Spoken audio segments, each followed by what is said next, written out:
From the studios of Staten Island Community Television, you're watching In the Bleachers, the TV show for the world's most passionate sports fans. Hello, everyone. I'm the official team psychiatrist of the New York Jets, also known as Jaime Hixson. And joining me right now is one of a long list of clients that's willing to speak about it. Oh, but he's over the phone. Yes, and again, as our contract stated once again, the hottest, baddest, sexiest man on cable access TV, the man of the hour with the power. That's how you're supposed to introduce me, and you must have forgotten this. No, I didn't forget. I just chose not to say your lawyer it. to figure this one out. What is wrong with you? But anyway, my name is Hector Bosa, the hottest, baddest, sexiest man on cable access TV. The man of the hour with the power. And I am the psychiatrist for all the ladies out there in the world because I know I am the man for you. Ladies and gentlemen,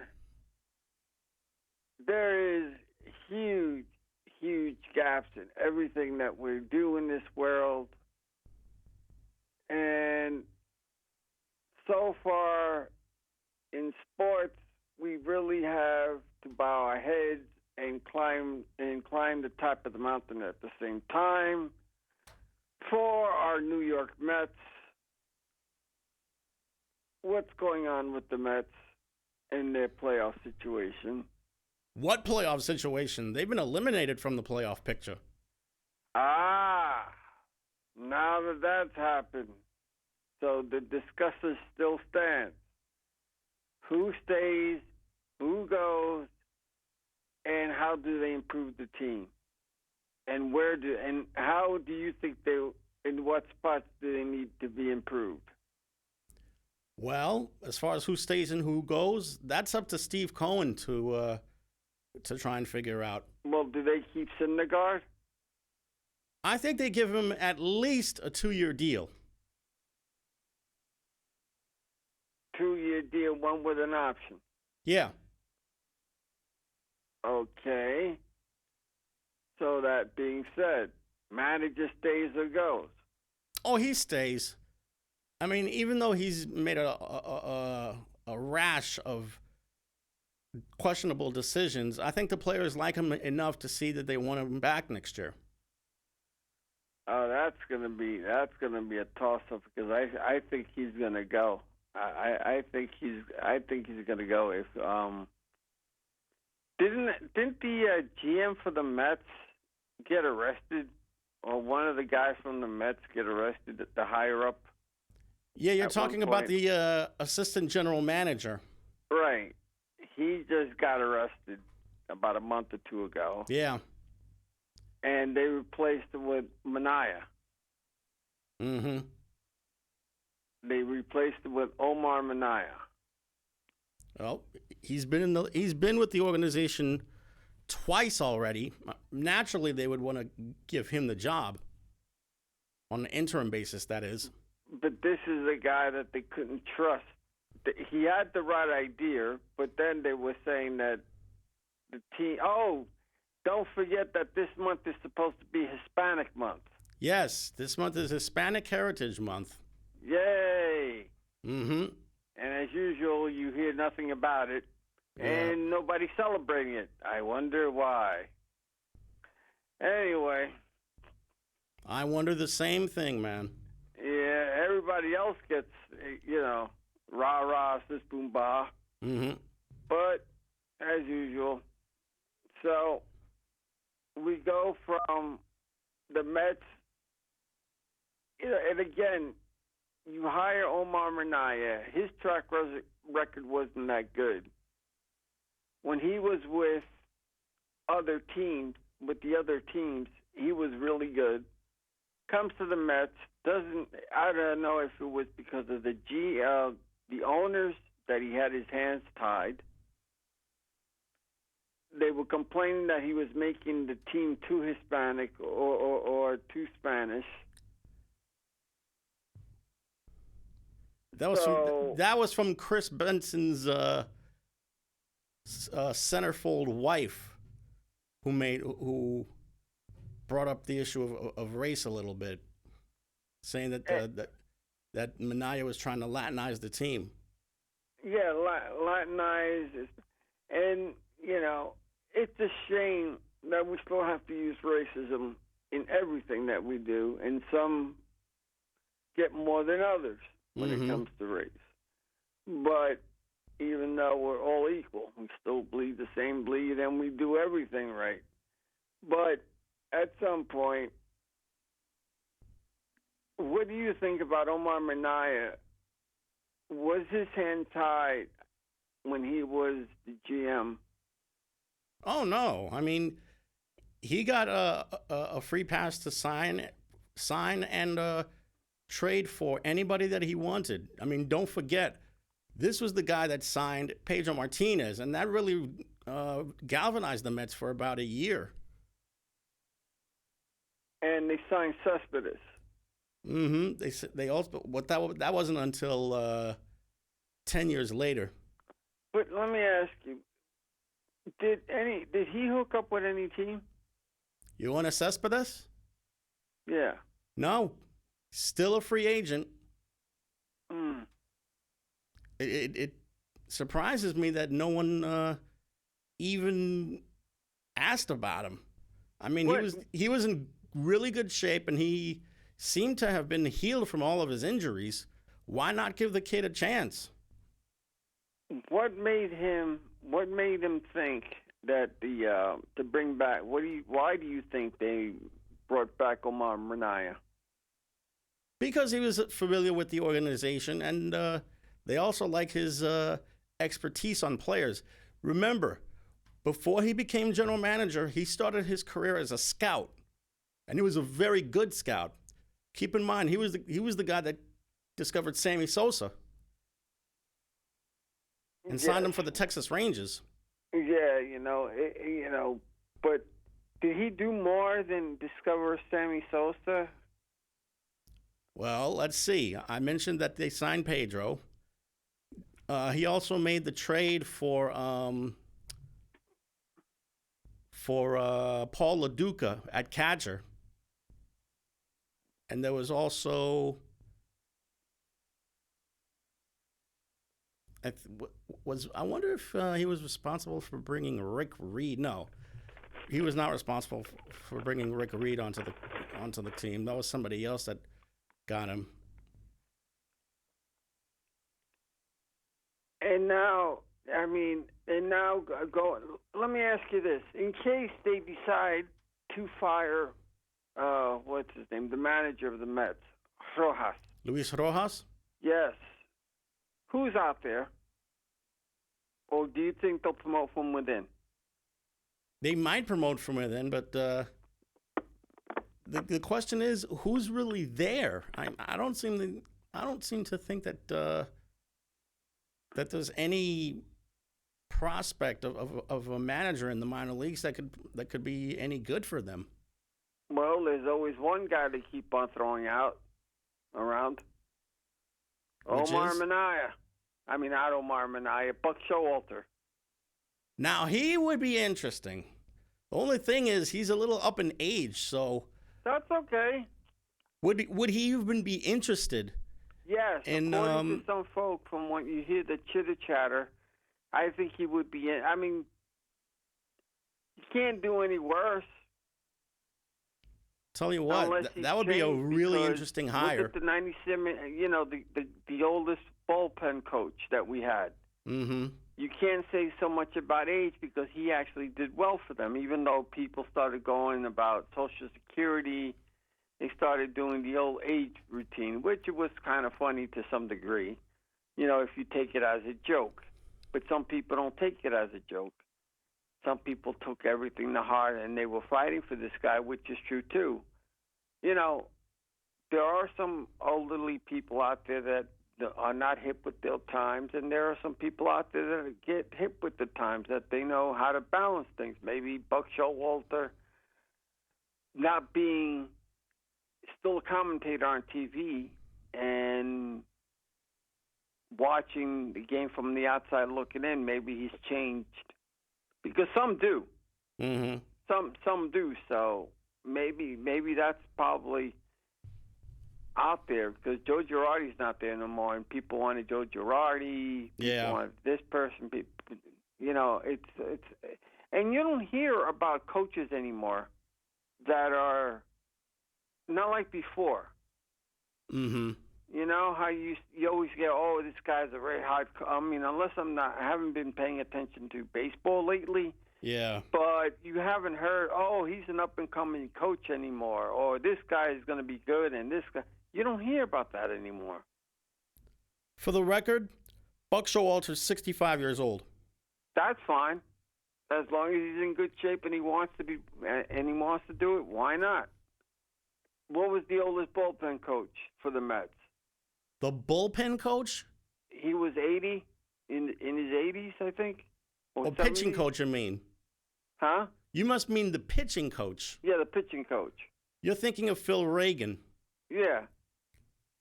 Who was pitching coach for the Mets for a short time. Right. How old was he? He, I think, was in his 80s. Look at that. If he's willing to do it, as long as your body and your mind is willing, why not? Who knows? You know, you make more money when you're working than when you're not working. Mm-hmm. But on the other side of the island. Right? New York Yankees. Oh, boy. They did what they had to do. They did exactly what they were supposed to do, and that was take at least 2 out of 3 from the Red Sox, and they went one better. They swept that 3-game series, and this was on the heels of them doing another 3-game sweep of the Texas Rangers.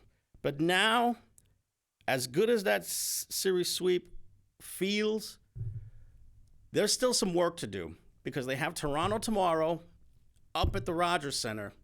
They have 3 games with them up in Toronto, and then they finish the season at home against Tampa. So where do they stand right now? Right now, they are the top wild card, which means they have home field advantage in the wild card game. How many games are they in the lead? They have a 1-game lead over Boston. And who else is close? There's Toronto. I think there are 2 or 2.5 games out. Then there's Oakland, and then there's Seattle. All separated by about 4.5 games. Because a lot of those teams have to lose. If the Yankees decide to lose, the other teams have to beat the other teams for the Yankees to get in there. Mm-hmm. Now, we know who the Yankees are playing, but who's Boston playing? Let's see. Do you know who's Boston playing and who the A's playing to end the end of the year? I know Boston has a very soft schedule to end the season. Let me go to the scoreboard. Let's see. First, Boston has Baltimore, I think, for 3 games. And then the Red Sox end the season with 3 games in D.C. against the Nationals. And both of those teams have won barely 50 to 60 games this season. So it sounds like a potential 6-game winning streak for the Red Sox. But anybody who's seen what the Yankees did, losing 8 games to the Red Sox, dropping 2 out of 3 to Cleveland, which left a really sour taste in other people's mouths, they will see that anybody can beat anybody on any given day. Well, now it's the time to get hot. Mm-hmm. I mean, normally it's not the best team that wins sometimes. It's the hottest team that wins. That's exactly right. And how many teams have been the hottest so far? I mean, they made 2 wild card positions, correct? Mm-hmm. If So who's the second one? Boston. So Yankees are first in their division, or the wild card, and then Boston second in the other division. Mm-hmm. Okay. How about National? National League, we already know that the Dodgers and the Giants both clinched playoff spots. Milwaukee won the Central. And as far as the Eastern Division is concerned, Atlanta's going to play Philadelphia with a really strong chance to either sweep this 3-game series or the Phillies will try to take at least 2 out of 3 or maybe pull a sweep themselves and they take over the Eastern Division lead. So what do you think the realistic chances are of the New York Yankees being in it this year? And if they do not, what is the consequences of contracts this year? Let me put it this way. If the Yankees make the playoffs as the top wild card, anything is possible. They could either go from winning the World Series to being eliminated in the wild card game itself and having their season end with just 1 game. That's your answer right there. Anything can go. Because do you sign Judge? Do you of course. Do you get rid of Aaron Boone? Aaron Boone, I would give at least 1 more year to try and make things better for the club. And you have to fix the shortstop position. Yeah. And I was just reading, a piece there. Mm-hmm. And they were saying there's about 4 or 5 shortstops that they can get. Yeah. And then they were talking about this up-and-coming shortstop that they have in the minor league system. Mm-hmm. And that he's the hottest prospect that they have at shortstop. Right. And I'm going, all right, that's good. I should have sent you the article, but I forgot. Right. But it's okay. All in all, they also were saying, will they be able to handle the contract of the All-Star or whoever you sign at shortstop if you want an elite player, because he's going to cost over $3 million, and you got 2 players in Cole and in John Cole Stanton that's over $3 million. Yeah, and they got a lot of years on their contract. Mm-hmm. And I still think the same thing, which is, I know for the players it's good for them because they get security. Right. But for the team, that's kind of hard because they can't do anything. Mm-hmm. So the chances. So who's in first place again? Name the people that are in first right now. Well, I know. Division. Well, Tampa already won the Eastern Division, and the Chicago White Sox won the Central Division. The only thing to settle is who wins the West. And right now, Houston is, I think, maybe 1 or 2 wins away from taking the West. And the Yankees already lead the first wild card, and Boston has the second wild card. But it's a really tight race for those 2 wild cards. That's why I say Boston's got the softer schedule, but anybody who saw what Baltimore did to the Yankees, taking 2 out of 3 from them, and also salvaging the finale of 3 when the Yankees should have swept them, knows that anything can happen. Yeah, that's true. Mm-hmm. That's true. And big news! You ready for this big announcement? You ready? Yeah. 2 years. Frank Ntilikina signs with the Dallas Mavericks. I know about that a long time ago. And isn't that great? They signed good old Frank the Nikita. Watch him explode. He's not going to explode. Just like Ron Baker, the playmaker. Can you not mention that guy's name? He's already in a quiet place. Why? We mentioned Patrick Ewing. We mentioned Anthony Young. Why can't we mention him? Because Ron Baker's a scrub. I keep telling you this. He's not a scrub. No, he is a scrub. He was a good player. No, he was not. He was a damn good player. He was better than Hector! team. The guy averaged 3 points a game and shot 36% from the field. How does that make him a good player? He was a good player. No, he was not a good player. The guy sucked. He was a defensive-minded person. No, he wasn't. Yeah, he was. No, he was not. Defensive people in the league. He was one for the Knicks. Yes, he was. And that was proven by the article that I sent you as well. So, yes, I know what I'm talking about. No, you don't know what you're talking about. You got him confused with somebody else. But all I know is that I could mention him because he was a damn good player. No, he was not a damn good player. He was damn awful. He was not damn awful. He was damn awful. He was in the organization for how long? 2 years.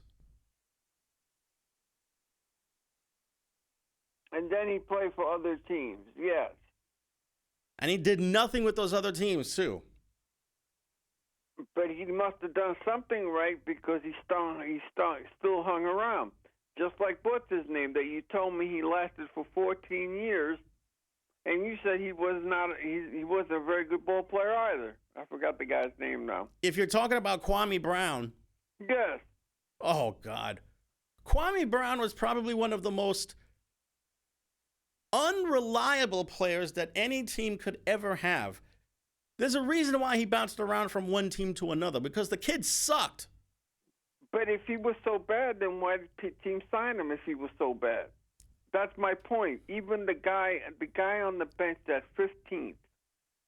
Because the scouts dropped the ball. That's why. Every team dropped the ball on Kwame Brown. So every team that signed Kwame Brown that lasted for 14 years, they all said, "Oh, look, we dropped the ball." Yes. Are you kidding me? They had no idea what they were looking at. No, you're wrong. No, I'm not wrong. No, I'm not wrong. 14 seasons. The Wizards paid badly for drafting that guy. Yeah, for drafting him maybe, but he lasted 14 years. And in each of those 14 years, what did he do? Nothing. He must have done something because he lasted 14 years. That's my point. You're saying he was really bad because he was really bad. You saying that because he was bad because statistic-wise he didn't do anything. He didn't do anything, right? But absolutely nothing. Let me ask you this: how did he last 14 years if he was so bad? Because somehow they wanted to use him for a certain system that could probably cater to his whatever skill set the guy had, which was not much. Yeah, but that's what I'm getting at. If so, he must have been good for something because how many players are on the teams? When do you ever know the 15th player that come off the bench or the last guy that come off the bench? How many times does he play? You say that he stinks. He did stink. But yet he still somehow survives another season, and he stays on the team. That's my whole point. He can't stink all that badly if he lasted 14 seasons. Now, statistically wise, yes, he may stink here and there. Yes, I give you that much. But if a person lasts for a very long time, either he's very well liked in the league that they say, "Oh, we feel bad for him. Let's give him a job," which isn't true because there's a lot of ball players out there that are so-called better than him, but yet somehow he lasted 14 years, just like I said. The last guy on the bench for a basketball player, you don't really hear about him unless he becomes a fan favorite. So, Herb Williams. At least Herb Enes Williams was Kanter. serviceable. Enes Kanter. What's his name? Henzo or Almano, what's his name? Gonzalez. He's got two other, I forgot the kid's name. He's got two other brothers in there. And the other brother, the other guy that was there that has two other brothers in the league as well. And he has another one coming up. They're all basketball players. I forgot his name, and the fans were going crazy for him. But all I'm going in and is saying that at this point in time, yes, there are statistic-wise, he was a bad player, but there must have been something about him that he wasn't a total bad player. The guy played for 7 teams. Yes, in 14 years. The guy played for 7 teams, and he hooked up for 7 teams. You're right. Which meant 7 general managers or scouts made a egregious blunder in wanting to sign him. But he lasted 14 years, so he must not have been all that bad in some people's eyes. That's all. You want to hear his averages? Do you want to hear his averages for his career? 6.6 points, 5.5 rebounds. That's in 14 years of playing ball. No, I grant you. I'm not arguing that fact. What I'm saying to you is, yes, stat-wise, he wasn't good. But think about it this way: how did he last 14 seasons? I told you, because some general manager or some scout made a egregious blunder with how they were seeing the guy on the court. So so for 14 seasons, the GM made a blunder. Yes. No, I think you're wrong in that. I'm not wrong. I'm wrong in that. No, I think that when you see some type of talent, like Frank Ninikita, who is very good defensive-wise, but he's not able to shoot the damn ball. Okay, then he's a good defensive ball player to come out. Now, that's all I'm saying, because watch. Frank Ninikita lasted, 5 years already? 4 years.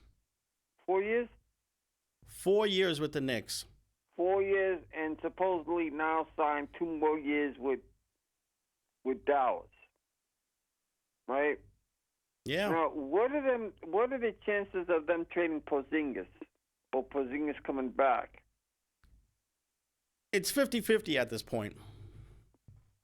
I mean, I know he's got a lot of skill. About how they want to trade Porzingis because his contract's too big, and maybe the Knicks did something right for a change. They got rid of him because at first they wanted to keep him.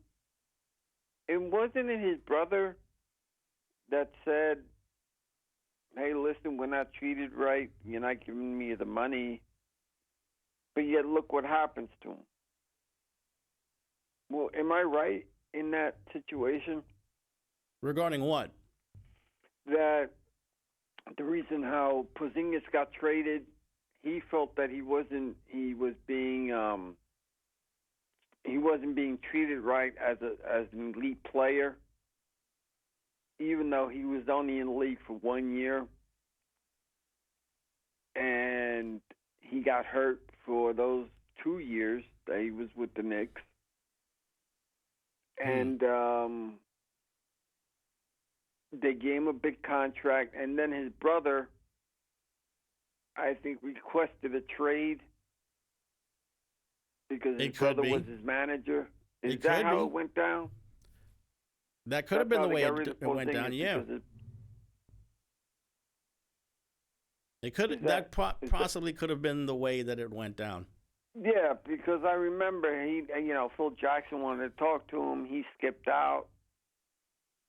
His brother said that they were mistreating him, all this and that, about money, and now he goes to another team with Luka Doncic, his fellow comrade and fellow player, and he gets hurt.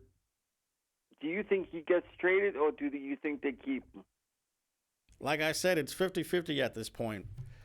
Would you keep him? If they do trade him, it's not going to be because of lack of skill. Any 7-foot-tall center who could shoot the three the way he does, they're going to be really useful to somebody. But he's got to fit in the right system. And also, he's got to start getting hurt. Yeah. It's not about getting him into the system. I think he's just his health. Can he hold up? Maybe he's better off as a sixth man. One last question. Ben Simmons not showing up for camp. He made it loud and clear he does not want to go back to Philly. Now, I understand, but aren't you contractually supposed to be there, or they can fine you? They are going to fine him for every day of camp that he misses. He's going to lose some money. Where do you think he's going to land? You think it would have to be someplace that needs a good point guard.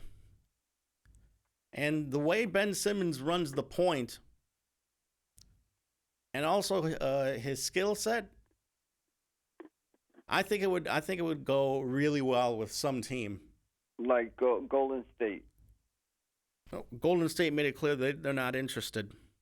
That's a shame because they got real. If he can't shoot, if he has shooters around him, he could be one of the best passers and defenders of all time. Right. Because if he can't shoot, if he's got shooters around him, he just needs someone to pass it to. Mm-hmm. So, where do you think he lands, though? Do you think he lands in Atlanta, or do you think he lands in Houston? I don't think he'll go to Atlanta because the Hawks are already set with Trae Young. As far as Houston is concerned, I would say so. I mean, the Rockets are rebuilding right now, and they could really use a good, fundamentally sound point guard. No, I just wish that Ben Simmons could not be afraid of shooting the ball, because every player who takes the court is going to have to shoot at one point. That's true. That's true. That means you have to have shooters around him, like I said. Have you heard of Wayne Selden? Yes, I have. He's a veteran player. The Knicks signed him as well. Explain to the people a little bit about him, please.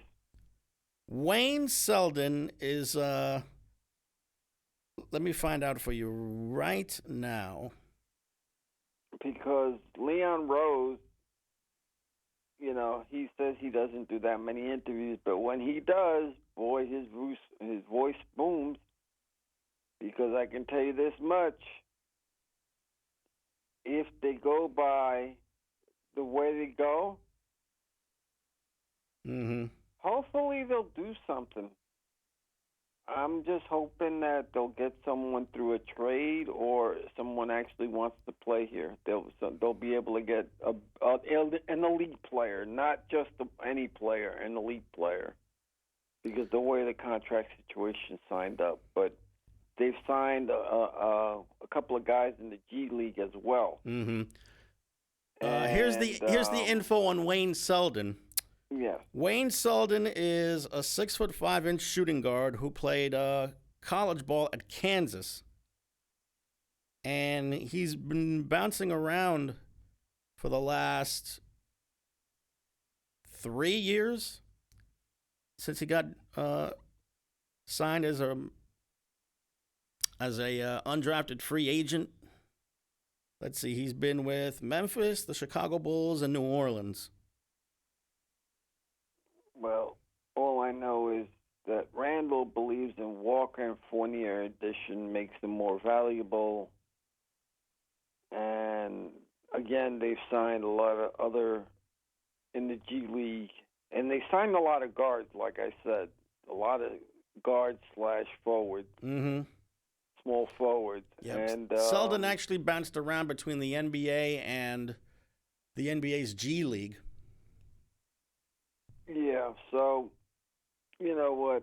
Kudos. So that being said, hopefully hopefully their stock will rise, and let's see what happens this year. But speaking of stock rising and our expectations, the New York Jets.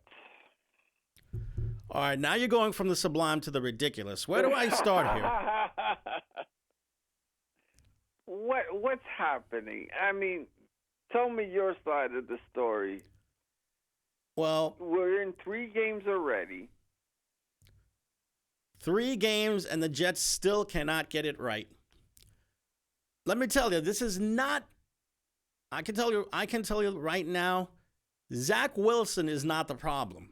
I mean, he's playing hard, and he's shown a little bit of athletic ability at certain times. The problem is the Jets don't have anybody to protect the guy. They have no offensive line. The running game stinks. Plain and simple, the Jets have a lot of rebuilding to do offensively. They've got to get some offensive linemen. They've got to get a running game. And where's Jermaine Kearse? If you're counting on Jermaine Kearse to be your number 1 wide receiver, then the Jets got problems. Here's the thing that you have to consider, and that is, again, with the Jets, their GM. He's been with that organization for how long? Just a couple of years. Couple of years, the GM, right? Yeah. He had all this money to be able to get quality ball players, okay? Far-bending injuries, because that's another thing that's happened to them. Some of their linemen are injured for the year, or they're injured until mid-season. Right. Some of the front line, okay? But think of it this way, just like the Knicks. I'm comparing them to the Knicks because this is what's happening to them. Here we're under the salary cap. We can get a lot of really damn good ball players. And the GM, did he really get good ball players, or did he get adequate ball players? Because that's another one that if you had, now this is your team now. This is your team.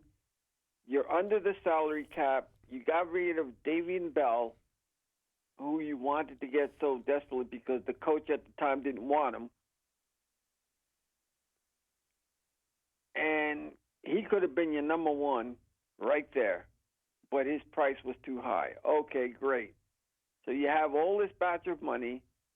You have a guy that they said that, according to the other sports program and from what I've been reading, he did okay with the players this year.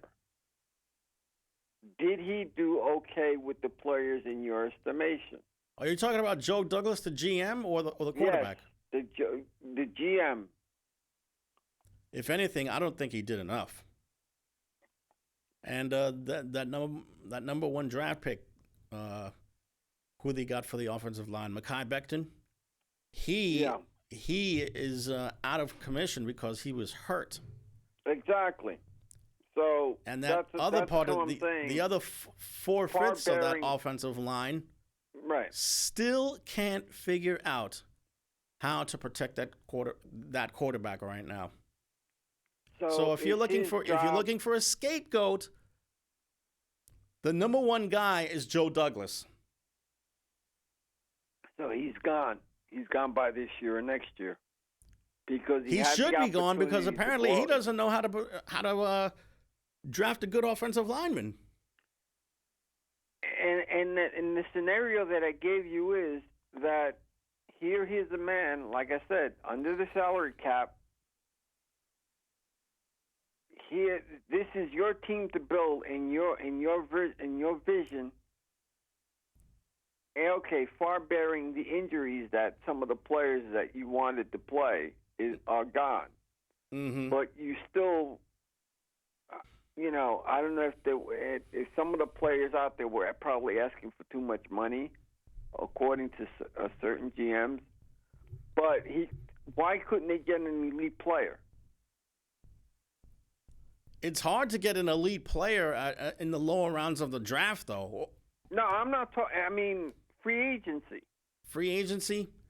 They had the money. It's not as if they didn't have the money. This is my point. They were under the salary cap. They had a boatload of money like the New York Knicks. Mm-hmm. And they wind up signing good players position-wise so they can still do something, let's say, next year. Mm-hmm. They didn't sign him for too long. It's a contract where if you trade him, it's an easy contract to deal with. Right. And then you give this man the opportunity to go and say, look, here, we did our job. Now do your job, and now look what happens. Mm-hmm. Does he last next year? Depending upon what happens this year. If he has a losing season this year, does he go next year? To be honest with you, the way Woody Johnson has been thinking lately, I would think that Joe Douglas would get one more chance. Because how many years do the coaches last? What, 3 years tops? 3 to 4 years tops? If he's in a really bad situation, barely 3 years. Exactly. And how many times has this happened? Too many to even count. Exactly. This is how come. And our brethren, the New York Giants, they should be 2-1 right now. They're actually playing decently. But you look at the Washington game, not only were they afraid to go for it, but just yesterday, an interception that should have happened in the end zone wound up literally being dropped by Adoree Jackson. So because of that, the Falcons were able to march into the end zone and get a tying score. And then came the game-winning field goal, and there you go. In your estimation, how did our boy do at quarterback, Daniel Jones? Daniel Jones did reasonably well. Unfortunately, he still has problems with that offensive line of his. So now you're saying that it's more the offensive line. The problem is more the offensive line. It's definitely the offensive line. Okay, but a great, you know who the great ones are, and you know who the good quarterbacks are. Yeah. Even with an offensive line half decent, they find ways to win. And if you're going to stick with Daniel Jones, give again, the kid a same shot. Question. How do you? We went through the season. I think you picked him at what was it? 4 wins. 5 wins for them. How 5 wins? 5 wins. The GM's got to go there too. Oh, Dave Gettleman's garbage. He's Seriously, done. I don't know how he managed to survive all those years in Carolina. Probably because he was the one that wound up drafting Cam Newton. The same way Kwame Brown's lasted for 14 seasons. Oh, brother. Don't remind me, please. But it's true. He's gone next year. If he doesn't do it this year, if they don't get rid of him this year as well, the Giants are useless then. They really are. This is already a very long football season for both New York teams. It's going to be a long season. The only thing that the Jets have to look forward to is that they're so-called in the rebuilding stage right now. Yeah. And if the quarterback turns out to be as good as they say he is, then they have something to cheer for. But again, if the GM, if they don't do something this year, trying to get either draft choices or get a big name free agent, because when was the last time we had a big free agent name here besides Davian Bell? Whether you consider him a big free agent name or not, but he was good for what he was worth. I can tell you the last time a big name free agent decided to sign in New York, Curtis Martin. Who? Curtis Martin. Curtis Martin. And he lasted 8 strong seasons with the Jets. Look at that. And he changed that team. One play can do change. I mean, he can't play all the positions, but he can do something. Yeah.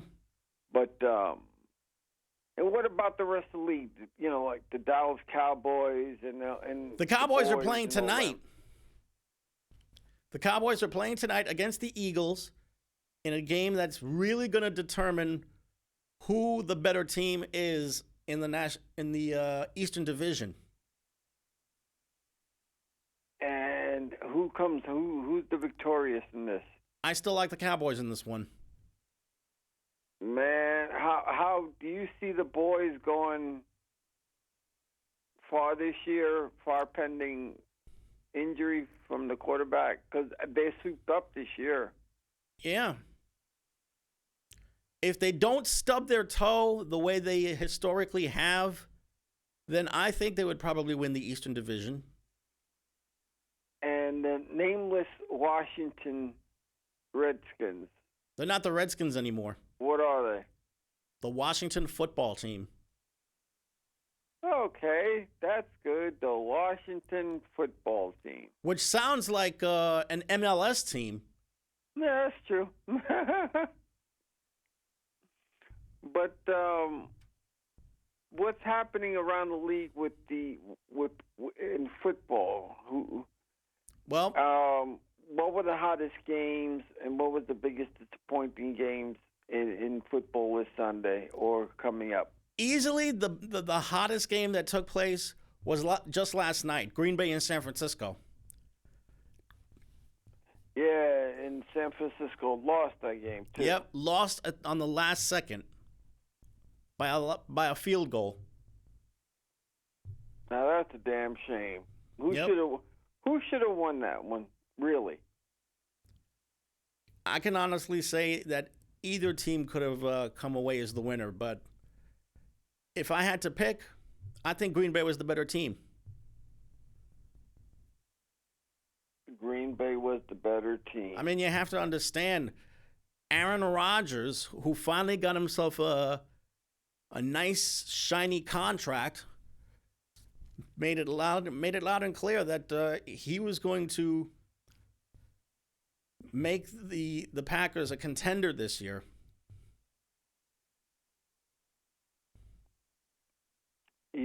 Who said this? Well, not in so many words, but Aaron Rodgers did. Oh, okay. This is Isn't he the one that didn't want to play for that team? That's him. And the Giants could have had him.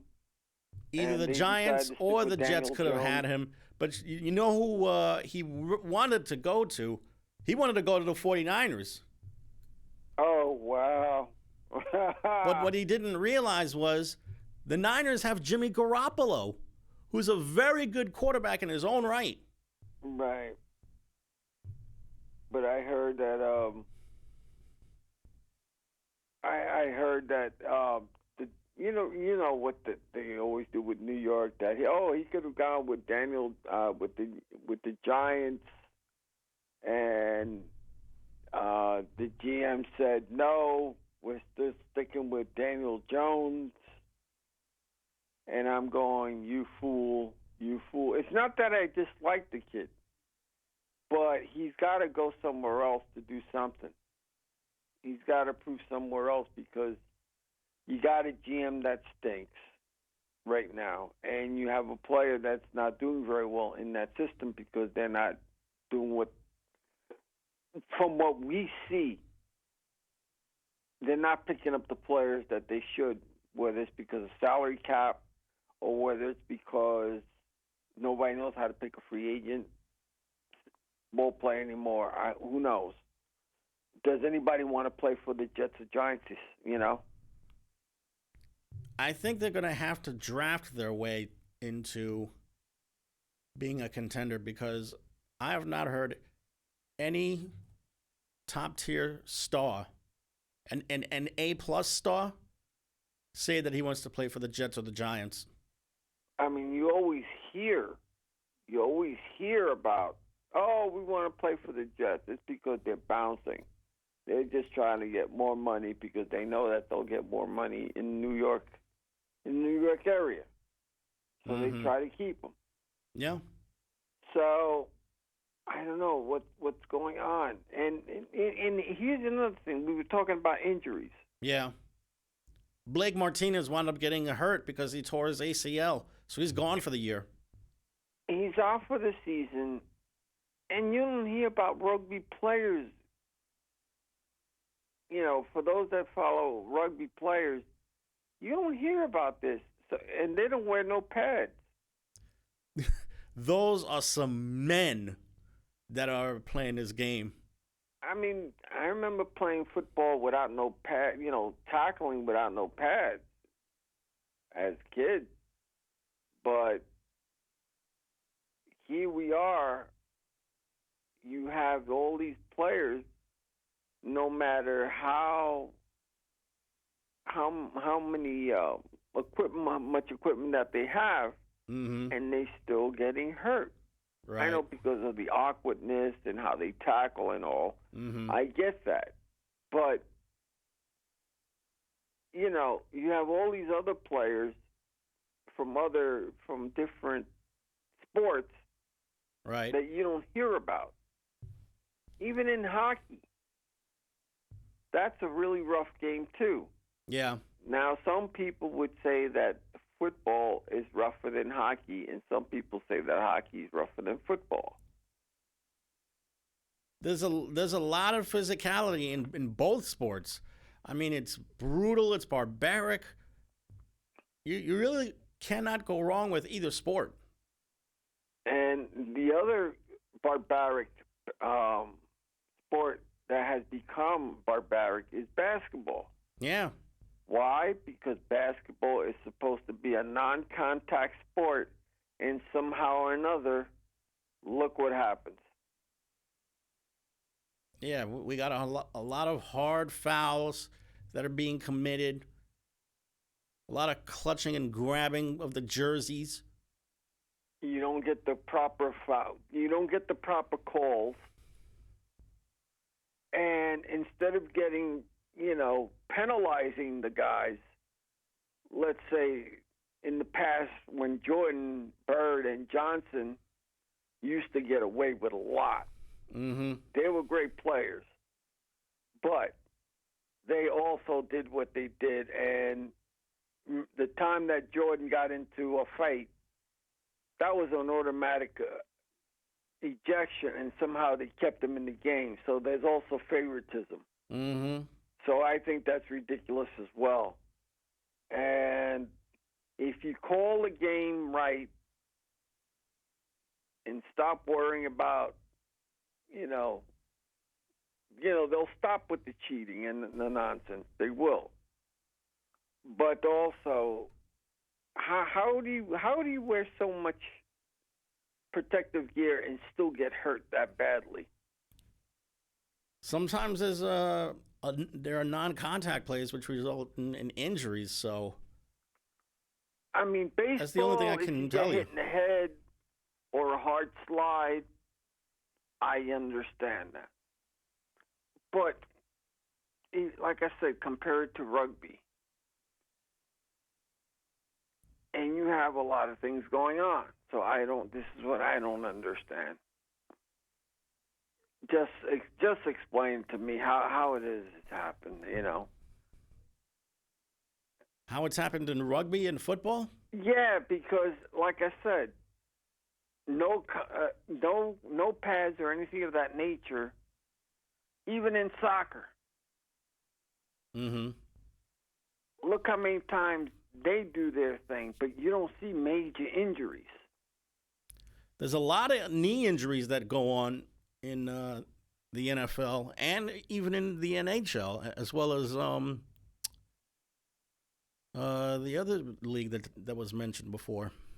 But, it just goes to show you that, at this point in time, with all the protective gear, I mean, there's always going to be injuries. I get it. There's always going to be injuries, but I think that at just some point, no matter how many, you're just trying. The ACL, it's because you twisted your foot the wrong way or they tackle you the wrong way or something. That can't be helped. Or you come off, but it's a damn shame that they're out for the year. Yeah. But the Jets linemen, how many injuries so far that they've had this year? About 3 or 4? I think so. And these were the guys that they brought up in the draft, right? Mm-hmm. See what I mean?